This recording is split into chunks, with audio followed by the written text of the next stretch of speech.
मोतिहारी में नीतीश कुमार के दारूबंदी ने कई लोगों को निगल लिया। कई लोगों की तबीयत अभी भी खराब है, लेकिन जेडीयू के एक नेता से पूछा गया कि क्या दारूबंदी जो है वो अब समाप्त कर दिया जाएगा, दारू चालू कर दिया जाएगा या फिर आगे का क्या प्लान है। तो उसके ऊपर जेडीयू नेता का बयान आया कि भाई साहब, लोग जो है या विपक्ष जो है इस मुद्दे को बड़ा ही अलग तरीके से पेश करता है, मतलब तिल का तार बनाता है। साहब, कुछ लोगों के इस दुनिया को छोड़ के जाने का मतलब आप समझते हैं। खैर, आप कैसे समझेंगे, आपका कोई अपना थोड़े गया है, क्योंकि कई लोगों के लिए पूरी दुनिया उनकी वो फैमिली ही होती है जो इस दुनिया में अब नहीं है। और नीतीश कुमार के दारूबंदी के गलत तरीकों के वो शिकार हो गए हैं और इन्होंने कहा है कि अब दारूबंदी में हम कड़ाई करेंगे, आप लोग कुछ नहीं करेंगे, क्योंकि इतने सालों में आप लोग नहीं कर पाए हैं। लगातार मामले वैसे के वैसे बढ़ते दिखाई देते हैं। हमेशा बिहार में दारू का फ्लो वैसे ही जो है वो काबिज रहता है और आप आके कह देते हैं कि दारू में कड़ाई होगा। कहां होगा?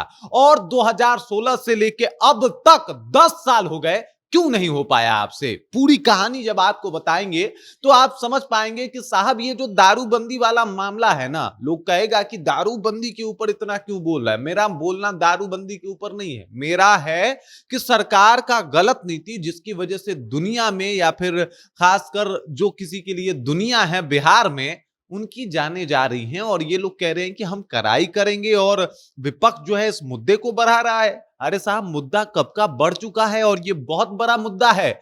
अगर नीतीश कुमार के दारूबंदी के बाद भी दारू की वजह से किसी की जान जा रही है तो इसके लिए सिर्फ और सिर्फ कोई जिम्मेदार है तो वो नीतीश कुमार हैं। पूरी कहानी क्या है, चलिए इसको विस्तार पूर्वक समझते हैं और किस तरीके से ये बातें आपको अंदर तक झकझोर देगी, ये भी आप समझने की चेष्टा कीजिएगा, कोशिश कीजिएगा। लेकिन उससे पहले मेरा परिचय जान लीजिए। मेरा नाम है रजत और आप जनता जंक्शन देख रहे हैं। आपको बता दूं कि वो लोग जो दारू की वजह से इस दुनिया को छोड़ के गए हैं ना बिहार में, खास करके दारूबंदी की बात, खास करके जहरीली शराब पीने की वजह से, वो नीतीश कुमार के ऊपर हंस रहे होंगे। और साथ ही साथ ये जो उमेश सिंह कुशवाहा हैं, इनके बयानों के सुनने के बाद वो हंस रहे होंगे कि वाह, क्या इन्होंने बयान दे दिया है। कुशवाहा जी का बयान सुपर डुपर हिट है कि हम कड़ाई करेंगे। इनसे पूछा गया कि भाई दारू चालू होगा कि नहीं होगा या फिर दारूबंदी को आप कैसे देखते हैं, तो उन्होंने कहा, ये जेडीयू के प्रदेश अध्यक्ष हैं, इनका कहना है कि साहब, जो विपक्ष है ना इस मुद्दे को बढ़ा चढ़ा के पेश करता है। अरे भाई, 8 लोग जो है इस दुनिया को छोड़ के चले गए, ये बढ़ा चढ़ा के पेश हुआ है? 8 लोग गए हैं ना, 8 लोग वो किसी की दुनिया होंगे साहब। आपके लिए ये बड़ी बात नहीं होगी, आपके लिए तो ये छोटी बात है। 14 करोड़ आबादी में कहां 8 लोगों की कोई गिनती करता है। आपके लिए तो एक मामूली आंकड़ा है, लेकिन किसी के लिए ये आंकड़े से परे पूरी की पूरी दुनिया है। हो सकता है इसमें कोई कमाने वाला होगा, हो सकता है कोई परिवार को चलाने वाला होगा, हो सकता है उससे परिवार उसका बहुत प्रेम करता होगा, लेकिन वो अब इस दुनिया में नहीं है। काहे कि नीतीश कुमार के दारूबंदी के बाद भी 10 साल बीत गए और जहरीली शराब जो है वो बिहार में आसानी से मिल जा रहा है। और तभी तो ऐसे लोग दुनिया को छोड़ के चले जा रहे हैं। सरकारी आंकड़ा कुछ भी कहे, लेकिन लोगों का कहना है कि अब तक जो है 1000 से अधिक लोग गलत तरीके से ये दारूबंदी नीति स्थापित होने और साथ ही साथ जहरीली शराब पीने की वजह से दुनिया को छोड़ के चले गए। लेकिन ये आंकड़े आपको क्यों ही फर्क डालेंगे? 1000 लोग नीतीश कुमार का जिद, 1000 लोग अगर जो आंकड़े बता ही रहे हैं या फिर जो बाकी बाकी न्यूज जो भी आर्टिकल में लिखे गए हैं, अगर 1000 लोग, ये साधारण संख्या नहीं होती साहब, 1000 लोग किसी की दुनिया होते हैं। 1000 लोग अगर सिर्फ और सिर्फ नीतीश कुमार के गलत दारूबंदी के नीति की वजह से गए हैं, तो इन 1000 लोगों के जाने का जिम्मेदार कौन है?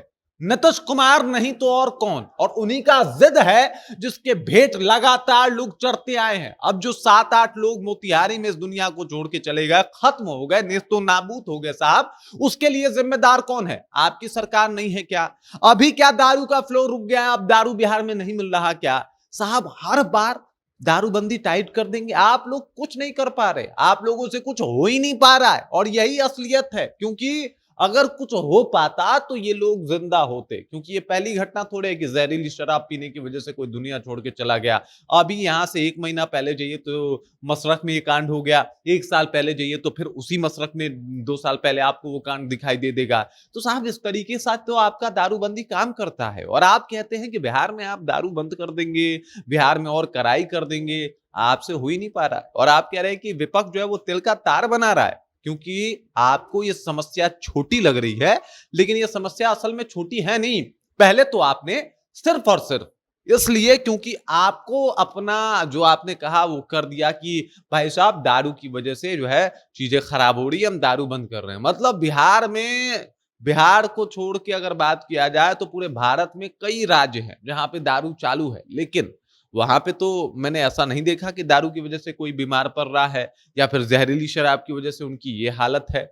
आपने इंसान को एक खिलौना बना के छोड़ दिया। अपने दारूबंदी कानून को सही साबित करने के लिए हजार लोगों की बलि चढ़ा दी, लेकिन उसके बाद भी आपका कहना है कि दारूबंदी कानून आपका सही है। अगर ये सही कानून है तो मुझे नहीं लगता कि बिहार वासी इसके समर्थन में है, क्योंकि हजार लोगों का इस दुनिया से जाना नीतीश जी आपके दारूबंदी के बाद भी जहरीली शराब पी के आपके नाकामी को दर्शाता है। और ये कानून जहां लूप होल पे लूप होल है, एक कानून बनता है तो पहले तय किया जाता है कि उसमें कितने लूप हैं, और यहां पे तो लूप पे लूप है और कई इतने लूप हैं जिसको हर बार तोड़ा जा सकता है। हर बार इसमें लूप दिखाई दे जाता है, हर बार बिहार में दारू जो है वो बिकता हुआ, लोगों के द्वारा खरीदा जाता हुआ दिखाई दे जाता है। और आप कहते हैं कि इसके ऊपर कड़ाई करेंगे, तो ऐसा ही प्रतीत होता है कि आपसे कुछ हो नहीं पा रहा। 10 सालों में आपने क्या ही किया हजार लोगों को खत्म करने के सिवा?